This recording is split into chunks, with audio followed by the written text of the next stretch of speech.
ত্রিপুরার বামপন্থী আন্দোলনের অন্যতম প্রবীণ মুখ প্রাক্তন বিধায়িকা গৌরী ভট্টাচার্য আর নেই। শনিবার ভোররাতে আগরতলা ৪ বরজলা বিধানসভা কেন্দ্রের চিনাইহানি এলাকার নিজ বাসভবনে তিনি শেষ নিঃশ্বাস ত্যাগ করেন।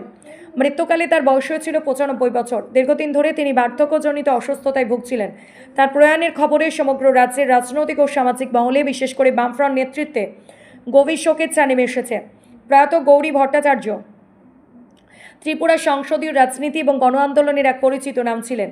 তিনি ১৯৭৭ এবং ১৯৮৩ সালের বিধানসভা নির্বাচনে ৪ বরজলা কেন্দ্র থেকে সিপিএমের প্রার্থী হিসেবে প্রতিদ্বন্দ্বিতা করে পরপর দুবার বিধায়িকা নির্বাচিত হন।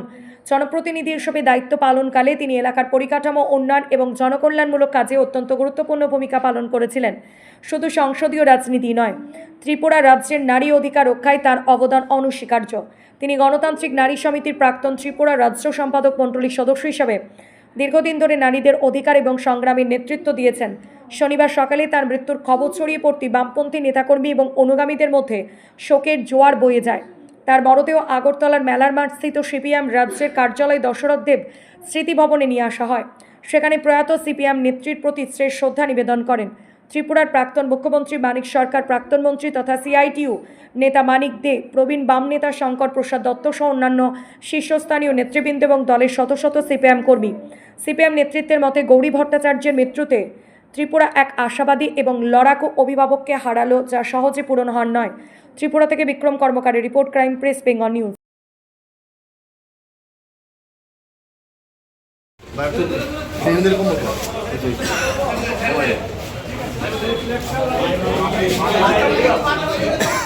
গৌরী ভট্টাচার্য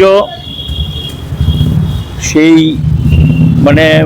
৭০-এর দশক থেকে পার্টির সঙ্গে যুক্ত ছিলেন, গণ আন্দোলনের নেতৃত্ব দিয়েছেন, নারীদের মধ্যে সংগঠন করে তোলার ক্ষেত্রে একটা বিরাট ভূমিকা ছিল এবং গোটা পরিবারটাই, বিশেষ করে ওনার স্বামী, তিনি প্রয়াত হয়েছেন আগেই, তিনি পুলিশের একজন দক্ষ সৎ অফিসার হিসেবে গোটা রাজ্যে স্বীকৃতি লাভ করেছিলেন।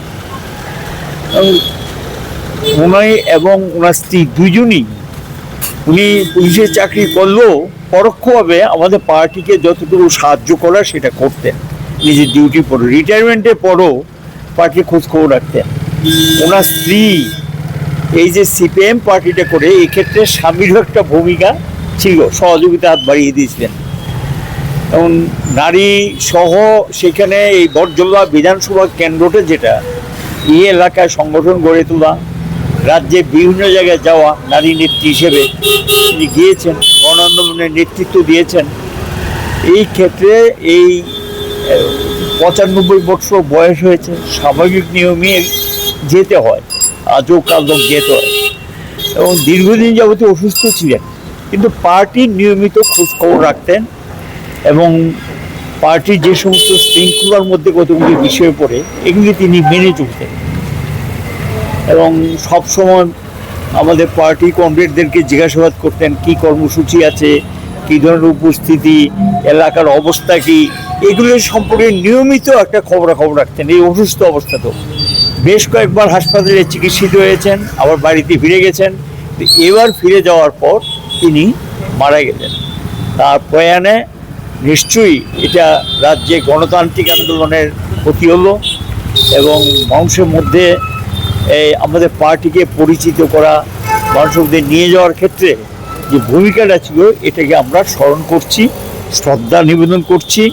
এবং এটা ঠিক যে একটা বয়সের পর গেলে নতুনদেরকে তৈরি করার ক্ষেত্রেও সাহায্য করেছিলেন এবং তিনি যখন বুঝতে পেরেছিলেন সেখানে নতুন ছেলেও, নতুন প্রজন্মদেরকে টেনে আনার ক্ষেত্রে বলেছে নতুন নতুন যারা, তাদেরকে টেনে নিয়ে আসা, দায়িত্ব দেওয়া, কাজ দেওয়া, এগুলোর ক্ষেত্রে কিন্তু তিনি সময় সময় পরামর্শ দিতেন।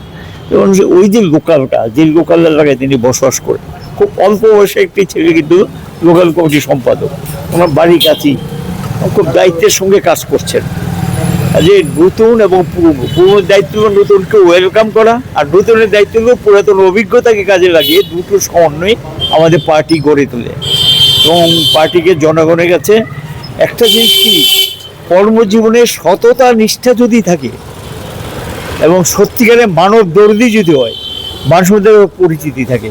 এই কারণে উনি এত বছর বয়স হয়েছেন কিন্তু এখনও মানুষের মধ্যে গৌরীদি, গৌরী ভট্টাচার্যকে গৌরী মাসিমা বলতেন এবং একটা পরিচিতি ওনার ছিল। এই আমরা আবারও বিশেষ করে আজকে তো তিনি মারা গেছেন এবং ওনার প্রতি এবং তার পরিবার পরিজনদের প্রতি সমবেদনা জানাচ্ছি। পার্টি এই ক্ষতিকে তো স্বাভাবিক কারণে মেনে নিতে হবে।